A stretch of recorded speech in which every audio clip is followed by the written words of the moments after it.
इंसान नमाज पढ़ने के बाद भी बेहयाई से बचता हुआ नजर क्यों नहीं आ रहा है? नमाज पढ़ने के बावजूद भी उसकी जबान पर गीबतें क्यों? नमाज पढ़ने के बावजूद भी चुगलखोरी क्यों? नमाज पढ़ने के बावजूद भी वो दूसरों के लिए बुरा क्यों सोचता है?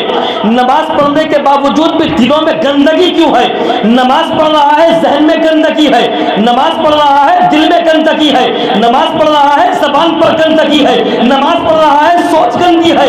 नमाज पढ़ रहा है, दूसरों के बारे में सोच गलत रहा है। आप कहेंगे इसकी वजह क्या है? तो वजह यह है कि नमाज में वो कैफो सुरूर नहीं है जो कैफो सुरूर सिद्दीक़ अकबर की नमाज में था।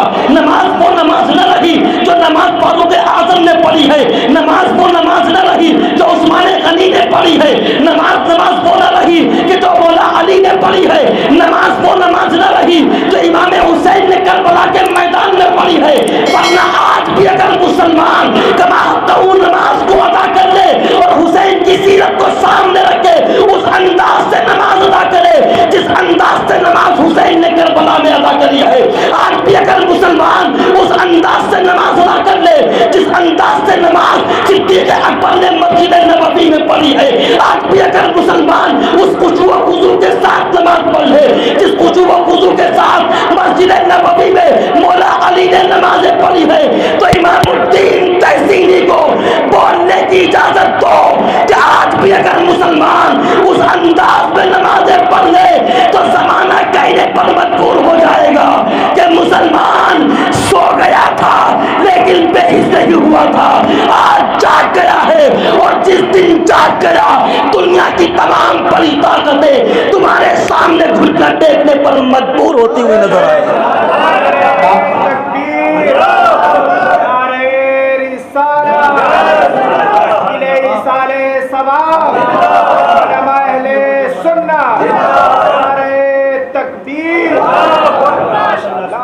आज भी हो जो बराहीम सईमा पैदा, आग कर सकती है अंदाजे गुलिस्ता पैदा। पढ़िए वो नमाज उसी अंदाज में पढ़िए जिस अंदाज में इमाम हुसैन ने पढ़ी। पढ़े हमारी बहनें नमाज, हमारी माएँ नमाज उस अंदाज में जिस अंदाज में सैयदा खातून जन्नत ने नमाज पढ़ी।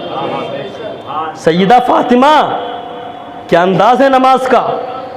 ईशा की नमाज पढ़ ली, बच्चों को खाना खिला दिया, अब हो गई नफिल नमाज के लिए खड़ी।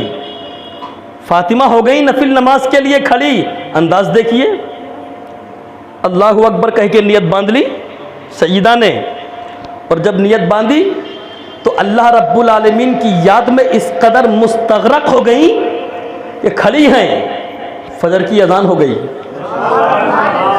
खड़े खड़े फजर हो गई। कभी रुकू में है, फजर की अजान हो गई। कभी सजदे में है, फजर की अजान हो गई। एक दिन सलाम फेरती है, रब की बारगाह में अर्ज करती है, मौला तेरे महबूब की बेटी फातिमा दिल खोल के सजदा भी नहीं कर सकती, इतनी छोटी छोटी रातें तूने बना दी हैं। अल्लाह एक रात इतनी बड़ी बना दे कि फातिमा दिल खोल के सजदा कर ले।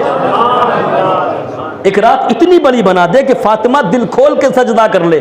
पढ़े ऐसी नमाज, फिर कहें कैसे न रोकेगी नमाज बेहयाइयों से। फिर देखिए कैसे न रोकती है नमाज बुरी बातों से। पढ़े नौजवान नमाज, इस अंदाज में नमाज पढ़े कि इमाम हुसैन घिरे हुए हैं चारों तरफ से तीर और तलवारों से, लेकिन जब नमाज का वक्त आ गया तो किसी चीज़ की परवाह न करी, सर रख दिया तो सजदे में। वाहरे मेरे हुसैन, हमारे जिस्म से अगर खून निकले और निकल कर बह जाए तो वजू टूट जाता है। मसला है ये मसला। आपके जिस्म से आप बावजू हैं, जिस्म पर कहीं खून निकला और निकल के अभी वो अपनी जगह पर है, बहा नहीं तो वजू है, और निकल के बह गया तो वजू टूट गया। लेकिन वाहरे हुसैन पूरे जिस्म छलनी हो चुका है, कितना खून बह रहा है, लेकिन तुम्हारा अभी वजू बाकी है। इमाम हुसैन का वजू बाकी, अगर वजू बाकी ना होता हुसैन का तो सजदे में सर कैसे रखते, कैसे पढ़ते नमाज। क्या वो नमाज की अहमियत को जानते नहीं थे? क्या उन्हें पता नहीं था कि नमाज के लिए वजू शर्त है? वो जानते थे।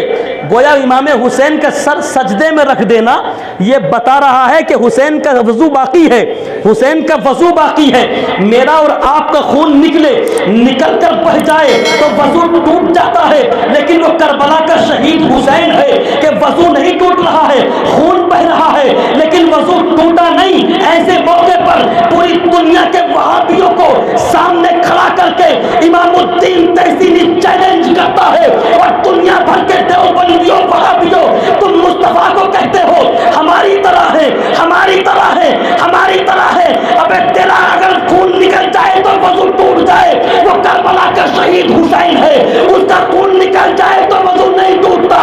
अबे तू तो हुसैन की तरह नहीं हो सकता, और जब हुसैन की तरह नहीं हो सकता तो फिर नबी की तरह कैसे हो सकता है?